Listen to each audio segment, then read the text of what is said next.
Hello student, स्वागत है आपका हमारे यूट्यूब चैनल अंकित कुमार मिश्रा पर। स्टूडेंट, जैसे हमने अपनी पिछली वीडियो में बताया था कि कूलाम के नियम का सदिश स्वरूप क्या होता है,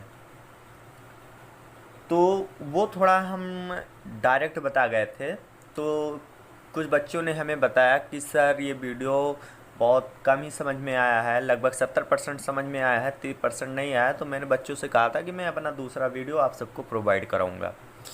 उसी क्रम में आज हम ये वीडियो आप सबके सामने लेकर आए हैं, कूलाम के नियम का सदिश स्वरूप। देखिए, कूलाम के नियम का जो सदिश स्वरूप होता है, हमें इसकी आवश्यकता क्यों पड़ती है। हम जानते हैं कि बल एक सदिश राशि होती है और ये हमें वैद्युत बल के बारे में बताता है। तो कूलाम के नियम को सदिश स्वरूप में लिखने के लिए हमें अत्यधिक उपयोगी ये हुआ कि हम कूलाम के नियम का सदिश स्वरूप जानें। कूलाम के नियम का अदिश स्वरूप जो होता है, ध्यान दीजिएगा स्टूडेंट, यहाँ हम बात कर रहे हैं अदिश स्वरूप।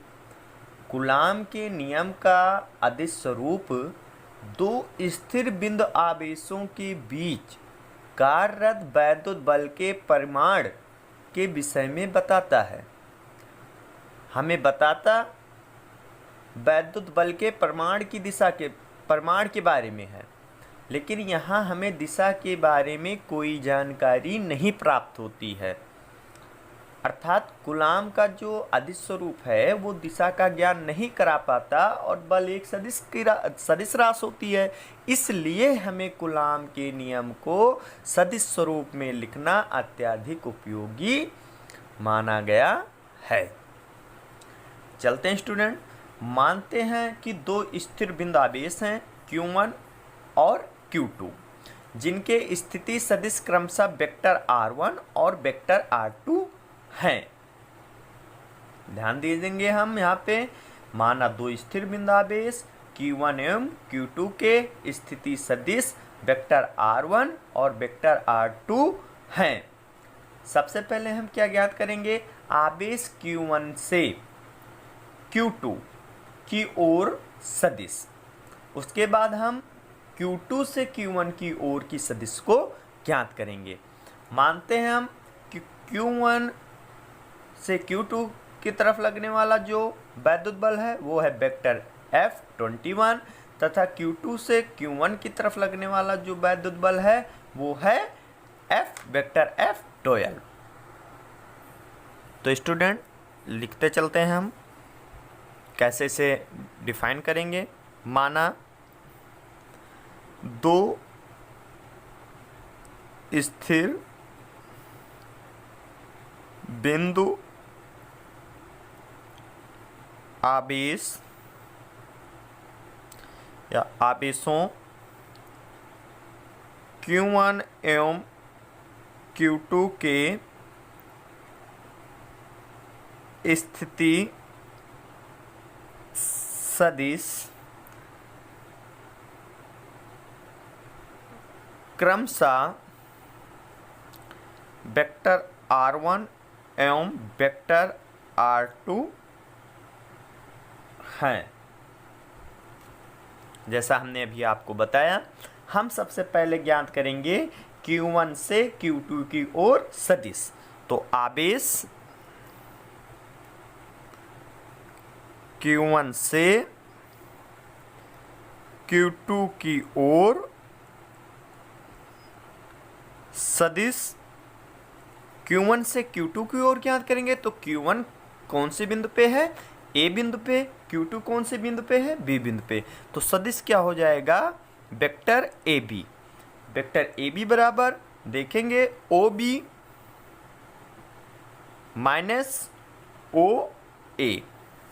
वेक्टर AB क्या है, तो वेक्टर AB है हमारा वेक्टर, देखिए एक आवेश Q1 से Q2 की ओर है, तो इसलिए वेक्टर AB जो होगा वो होगा vector R12 equal to vector OB का मान कितना है, तो वेक्टर R2। वेक्टर OA का मान कितना है, वेक्टर 1।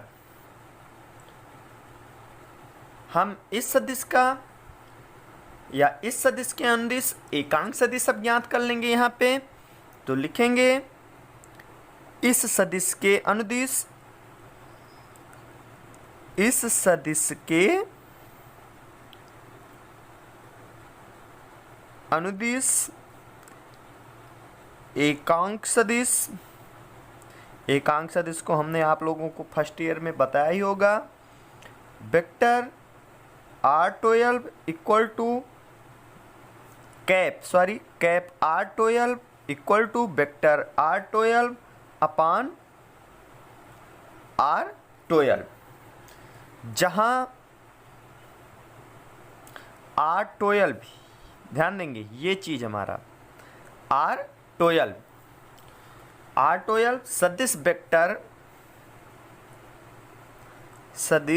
वेक्टर R12 का परिमाण है। तो स्टूडेंट ये हमारा ज्ञात हो जाता है आवेश Q1 से Q2 की ओर सदिश। अब हम क्या करेंगे, ज्ञात करेंगे आवेश Q2 से Q1 की ओर सदिश। ठीक विपरीत इसके अब हमें ज्ञात करना है Q2 से Q1 की ओर सदिश। लिखेंगे फिर आवेश Q2 से Q1 की ओर सदिश। अब Q2 से Q1 की ओर तो Q2 का मान कितना है, B है, और Q1 का मान कितना है, A है। तो ज्ञात करेंगे अब हम vector BA equal to, BA का मतलब OA, vector OA minus vector OB। हम जानते हैं BA का मान जो है वो कितना दिया हुआ है, वेक्टर R21। तो vector R21 equal to vector R1 minus vector R2। इस सदिश के अनुदिश भी हम एकांक सदिश ज्ञात करेंगे। तो इस सदिश के अनुदिश एकांक सदिश, इस सदिश के अनुदिश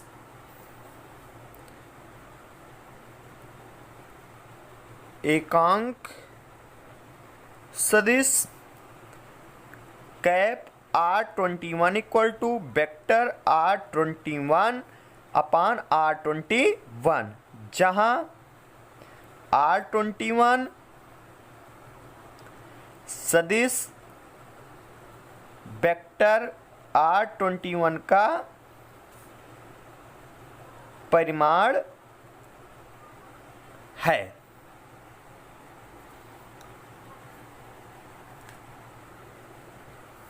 अगला स्टेप हमारा क्या होगा स्टूडेंट, अभी हमने ज्ञात किया है एकांक सदिश को तथा आवेश Q1 से Q2 की ओर सदिश और आवेश Q2 से Q1 की ओर की सदिश को ज्ञात किया गया है।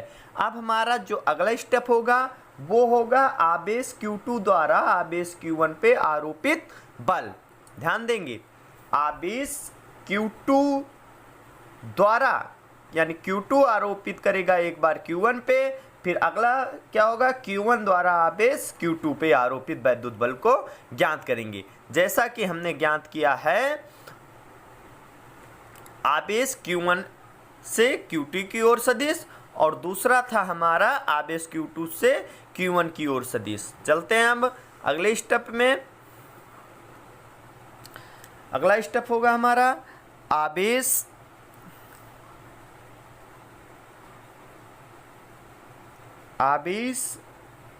Q2 द्वारा आवेश Q1 पर आरोपित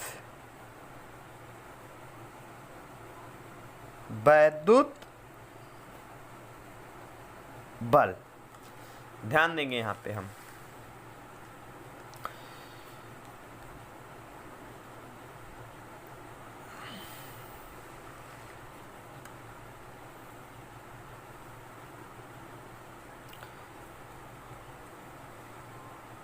ध्यान दीजिएगा, आपेश Q2 द्वारा Q1 पे आरोपित वैद्युत बल ज्ञात करना है। तो वैद्युत बल को हम ज्ञात किससे करते हैं? कूलाम के नियम से।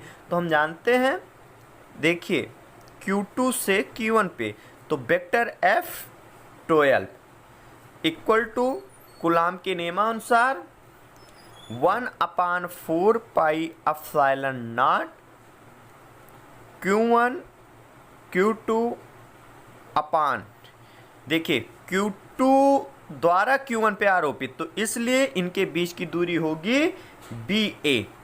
तो दूरी का वर्ग का होल स्क्वायर होता है, इसलिए BA का होल स्क्वायर। किस दिशा में हो रहा है, किस दिशा के अनुदिश? तो वेक्टर BA के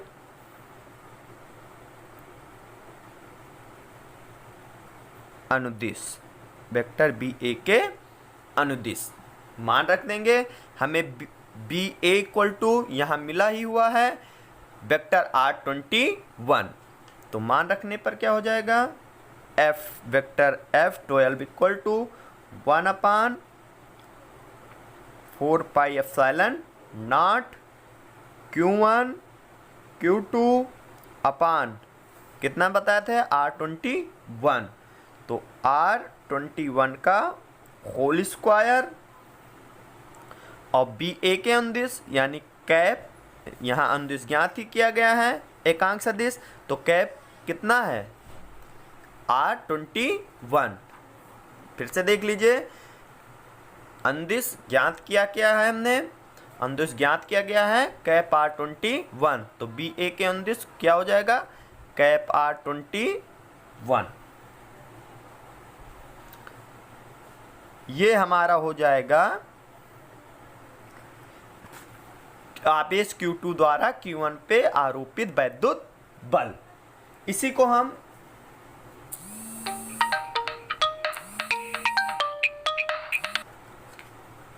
हम देखिए स्टूडेंट, क्योंकि वेक्टर R21 इक्वल टू क्या प्राप्त हुआ हमें? कैप R21 इक्वल टू क्या प्राप्त हुआ है? Vector R21 upon R21। तो ये मान हम यहाँ पे रख देंगे, तो क्या मिल जाएगा? Vector R12 equal to 1/4 pi epsilon naught Q1 Q2 upon R21। देखिए यहाँ पे R21 एक बार यहाँ है तो दो बार यहाँ है, तो यहाँ कितनी घात हो जाएगी गुणा होने पर? R के पावर 3, और यहाँ R21 के जगह पे हो जाएगा वेक्टर R21।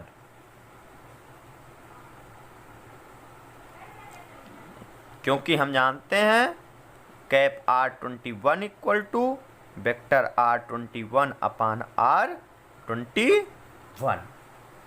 अब देखिए हमें R21 का मान क्या प्राप्त है? Vector R1 minus vector R2 हम जानते हैं, लिख भी लेंगे, परंतु vector R21 equal to vector R1 minus vector R2, या इसी को हम यहाँ से वेक्टर हटाएंगे तो ये मान हमारा माड में हो जाएगा। तो क्या हो जाएगा? R21 इक्वल टू माड vector R1 minus vector R2, माड वेक्टर R2। हम ये मान वेक्टर R21 का मान यहाँ रख देंगे, और R21 का मान यहाँ रख देंगे और वेक्टर R21 का मान यहाँ रख देंगे। तो हमें क्या मिल जाएगा? Vector R12 equal to 1/4 pi epsilon naught Q1 Q2 upon, देखिए यहाँ पे R21 का मान क्या मिला है? Mod of R1 minus R2 के पावर कितना है? 3, तो पावर 3, और वेक्टर R21 का मान है, तो vector R1 minus vector R2, इसे दे देंगे हम इक्वेशन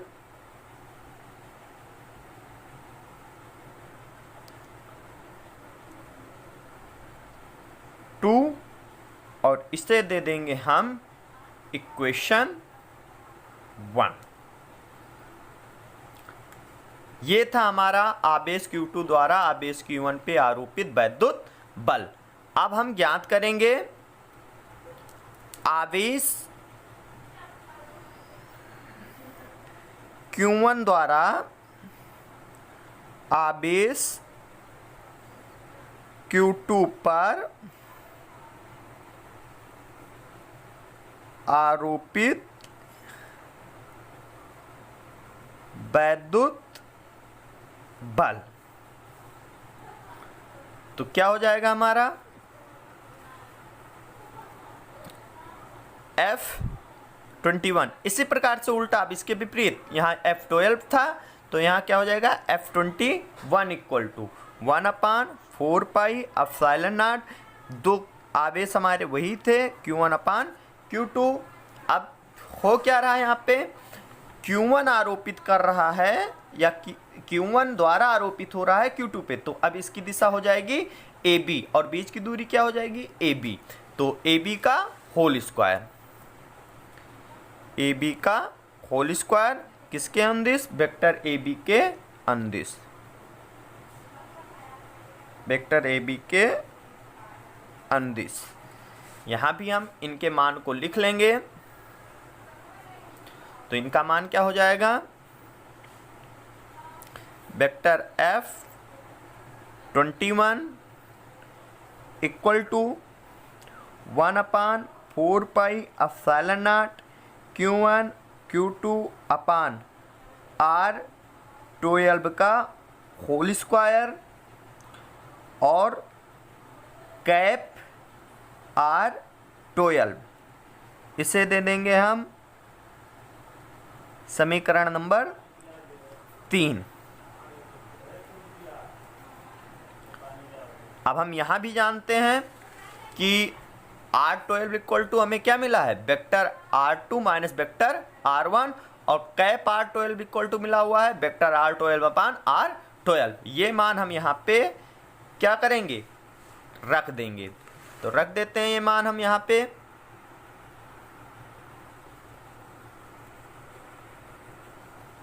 क्या हो जाएगा, vector F12 equal to 1/4πε0 Q1 Q2 upon R12 के पावर 3 और वेक्टर R12। हम यहाँ भी चूंकि कैप R12 इक्वल टू क्या होता है, वेक्टर R12 अपान R12, और कुछ भी होता है वो होता है, परंतु वेक्टर R12 बराबर vector R2 minus vector R1। यहाँ से हम वेक्टर को हटाएंगे तो यहाँ माड जुड़ जाएगा, यानी vector R2 minus vector R1, माड of vector R2 minus vector R1। ये मान हम यहाँ पे रख देंगे तो क्या मिल जाएगा, F12 equal to 1/4πε0 Q1 Q2 upon mod of vector R2 minus vector R1 के पावर 3 और vector R2 minus vector R1। ये मान हमारा हो जाएगा। इसे अब हम दे देंगे इक्वेशन 4।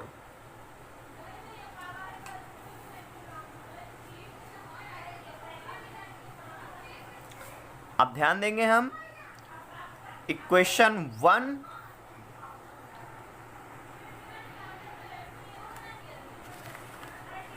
यहां देखेंगे हम इक्वेशन 1 को, और यहाँ देखते हैं हम इक्वेशन 3 को, इन दोनों की तुलना करते हैं।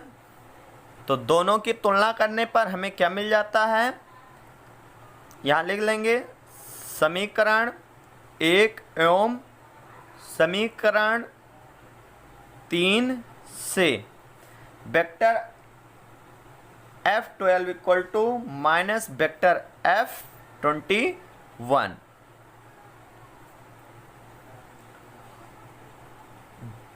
क्या देखा कि ये जो हमारा आया है वेक्टर F12, ठीक उसी के विपरीत दिशा में कोई दूसरा बल का वैद्युत बल कार्य कर रहा है F21, अर्थात कूलाम का जो नियम आया है वो न्यूटन के गतिविषयक तृतीय नियम का पालन करता है। कुछ और मिलता है, बिंदु आवेश जो Q1 एवं Q2 के कारण वैद्युत बल बिंदु Q2 पर Q1 के कारण वैद्युत बल के परिमाण में बराबर है तथा दिशा में क्या है, विपरीत है। एक बार पुनः देख लेंगे हम।